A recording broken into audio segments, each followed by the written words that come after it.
Bu kimi məsələlər gündəmə gəlməlidir və bu məsələdə hesab edirəm ki, biz dövlət həssaslığımızı ortaya qoymalıyıq. Çünki bu terror elə belə məsələ deyil. Başqa ölkənin ərazisində terroru dəstəkləmək, ona stimullaşdırmaq bütün hallarda çox ciddi reaksiya ilə qarşılanır və İran hər hansı bir şəkildə bu terrora bağlılığını və bununla bağlı bütün şübhələri ortadan qaldırmalıdır. İndi bir sıra məsələlərdə İranın həm narkotikin yayılması, həm də terroru dəstəkləməsi istiqamətində atdığı addımların fəsadları kifayət qədər üzdədir və Azərbaycan cəmiyyətində də bu narahatçılıqla qarşılanır. Çünki biz qonşu dövlət kimi İranın daxilində bu cür fəaliyyətləri nəinki dəstəkləmirik, ümumiyyətlə bunu hər hansı bir şəkildə dəstəkləməyə düşünən qüvvələrə də qarşı sərt həmişə mübarizə aparırıq. Çünki bütün hallarda qonşu dövlətlə normal dost münasibətlərin qurulmasına tərəfdarım.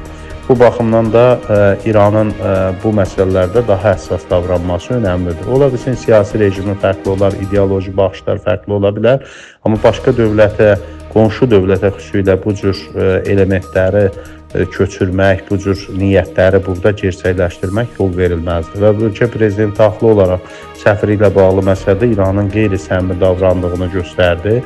Və digər məsələlərdə də İran bu hər hansı bir şəkildə özünün iştirakını təsdiq edən dəlillər olsa da, amma bu məsələlərdə sanki bir etinasızlıq nümayiş etdirdi. Və bu baxımdan da məncə Pezeşkiyanın gəlişində də məsələlər müzakirə oluna bilər və olunmalıdır da. Çünki əgər səmimi qonşuluq istəyirsənsə, qonşunla özün də səmimi və dürüst davranmalısan.